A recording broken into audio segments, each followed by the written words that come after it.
My name is Sean Murphy. I'm very happy to be here this evening representing CITER, a unique, innovative, photography-based treasure hunt game. I'm an Irish citizen who has been living in Budapest on and off for most of the last 20 years. I'm an advisor to CITER. One of the founders, Christian, is here this evening. The other founder, Attila, would usually be the person standing right here, but he's not available today, so I jumped in to his place. The basis for CITER is the Hot and Cold game, which I'm sure you're all familiar with. It's a game without any particular cultural boundaries. I'm sure we've all played it. I've met people from many countries in the world who have it in their societies and cultures also. In our house, our grandmother would come over at the weekend and maybe hide a bar of chocolate somewhere, and we'd have to find it, and the only help we'd get is hot, cold, warmer, freezing, or boiling, and then one of us, or my brother usually, would find it under grandfather's cap or hat. CITER takes this same concept of simple hot and cold game, no physical markers, no QR codes, no GPS coordinates, just simple. How many meters away is it? And then when you get very close, the hot and cold module kicks in. The mobile application will help you discover wonderful, amazing, interesting sites in the world around you, primarily in urban environments. Whether you're a visitor to a city or a resident, you can use the application to discover wonderful statues, gardens, pieces of architecture, clocks, doors, windows.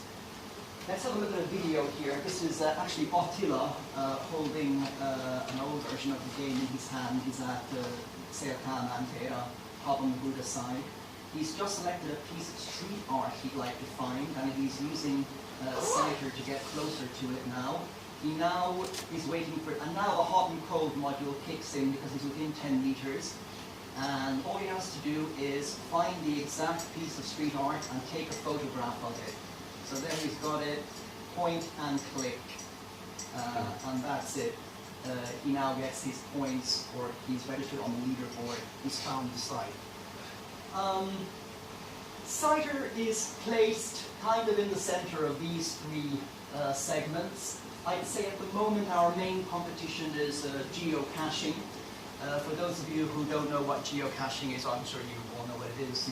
It's a game that's been around for 30 years. You hide a box somewhere, you publish the coordinates. With GPS, people find it, they take something out, put something in.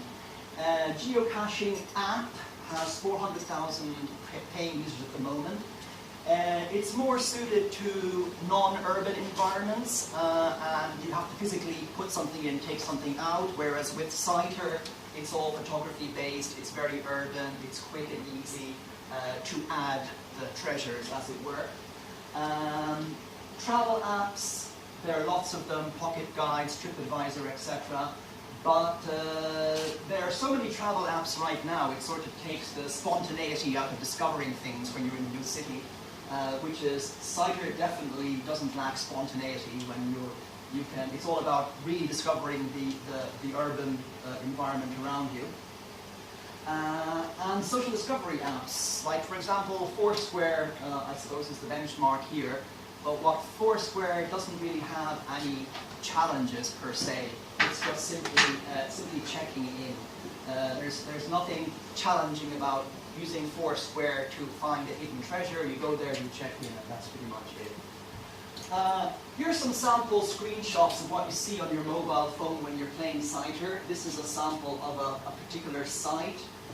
How many people have found it so far? How many people searching for it right now? Positive comments, negative comments, likes, dislikes, and comments. It's a very social application, as you can see. You can log in, cross-post, Twitter, Facebook. This shows you how many followers you have, how many sites you've uploaded, how many sites you've found, and there's a real-time social feed.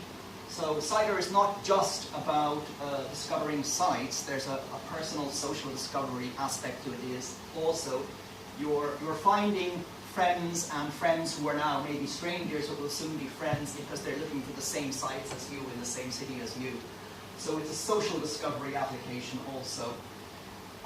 If you're trying to build a world-class geolocation game, it doesn't hurt if you have founders like Attila and Christian. Christian's work on mobile navigation is already present on more than 20 million installations worldwide, and Attila has 2 successful Apple Games of the Week under his belt. We also have a very international team of advisors. I'm an Irish guy who lives in Hungary, but I mostly work in the mobile scene in Africa. Zibin, Malaysian, who travels between Norway and China. He's very involved in the mobile startup community in Beijing.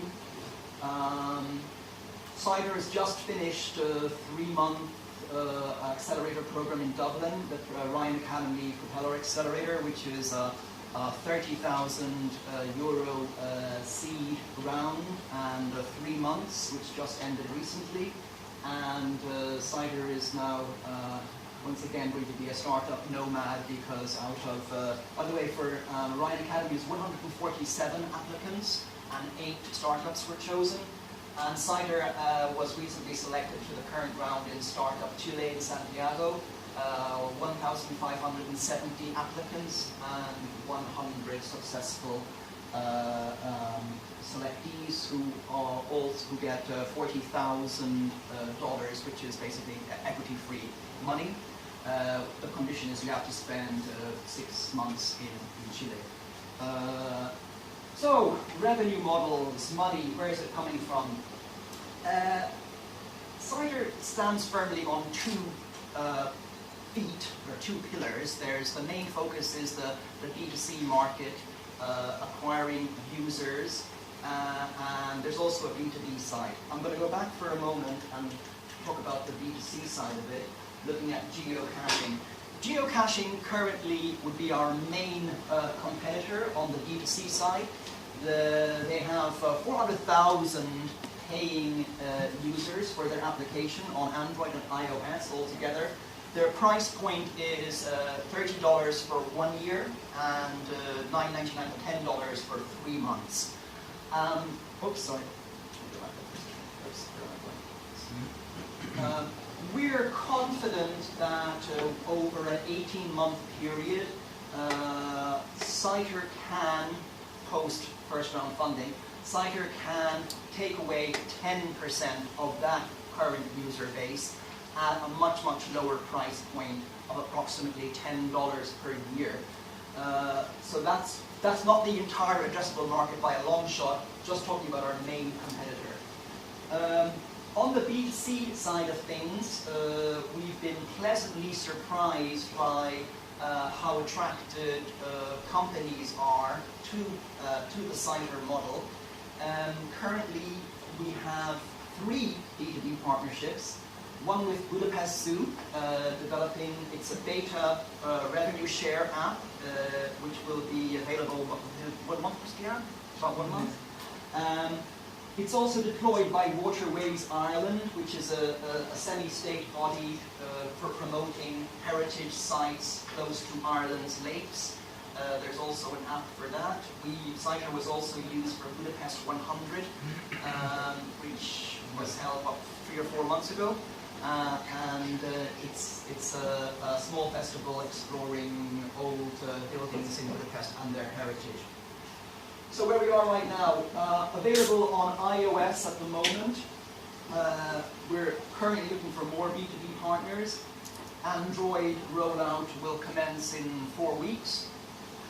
We're trying to establish relationships with influential bloggers, writers, travel journalists, etc., looking for key endorsements from the geocaching industry, and continuing our relationships, and hopefully we're going to sign 1 or 2 bigger brand partnerships within the next 3 or 4 months.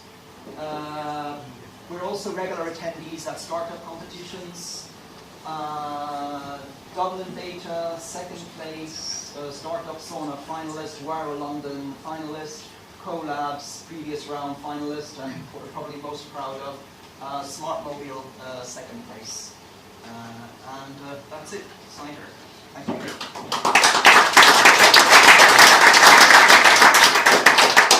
If you have any questions, please go ahead. Have you looked at anything from the new app on Android, the Ingress? Some Niantic? Ingress? Ingress. Yeah. I have not come across it, but I would certainly look into it. Are they doing something similar? They have something where it's not a real graphic on the side. Or Christian, you can see that. Sorry. Beer. Yes, we saw that, but this is something very, very different. So, No, I was just thinking of how they're doing some of the revenue models, where if you go to a particular location, you can get a Google bag or something like that, and use it so that businesses can attract people to their locations. this is also We're also looking into that as a secondary source of B2B revenue. Absolutely, yeah, absolutely. Combining it with tokens, offers, discounts, etc. You find the site, there's a coffee shop nearby, you go in. We're aware of that. this is the next step after building the user base. Right. I like it. Any other questions or anything? How does the revenue share model work with, for example, with the zoo? With the zoo. Christian? Well, it's kind of, let's say it's a beta for the revenue share model. We wouldn't like to reveal exact percentages. No, I'm not interested in that. I'm just like how I go to the zoo, Yeah. I buy a ticket, or I buy like an extra ticket with cider, or how? Well, Something like you say. So, yes, so you have to pay for the cycle game, €1 or €2, and the zoo is giving us advertisement for free, and they get also money from the tickets for the game. How are you making sure that the user is making the same picture as it is? That there is some kind of like a mechanism to make sure. that is the key, basically, to the whole game experience. It's a patentable, extremely innovative technology. You don't have to totally zoom into it. You just basically, it's got very, very innovative, patentable picture recognition technology. You don't have to just click, that's it, point and click, and it will recognize immediately whether you were there or not. So you can't fool it by taking a picture from another angle or this way. And you're also taking account of the phone's position. So you're taking like the GPS position as well? I don't want to get into any trade secrets. So yes, for example, yes, but Oh, okay. But it's more than that. Yeah. for sure. So yeah, just for the curiosity, how many users do you have? How many downloads do you have? We're not going to stand here and say we have thousands. We have 400. 400. Okay. I'm one of them. I'm just asking. Oh, yeah. How many of us do we have? 400. This is a lot of user feedback at the moment. At the moment, we're kind of distracted by B2B deadlines to be finished and the Android rollout. So user acquisition is kind of at the background at the moment, but that will hopefully change from September. That's okay. It's going to work when a lot of people are using it and we can upload our own sites. Absolutely, absolutely.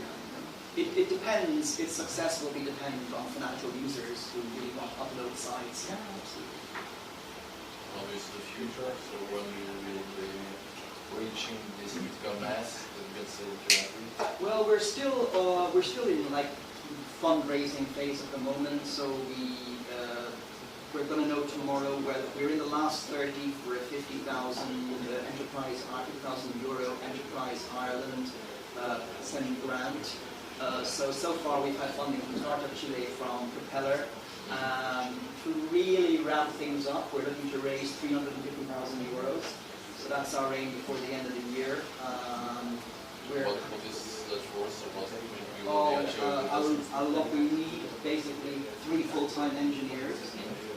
We need 2 full-time content generators, and we need admin staff, and lots of cloud services, and some cash in the bank as well. And you certainly made your calculations. So where is the return on investment? Well, we have 2 or 3 models. It depends really on how the ratio between B2B revenue and B2C revenue pans out. But we're looking around like 18, 19 months break-even point. Well, I wish you all the best. Thank you. All right.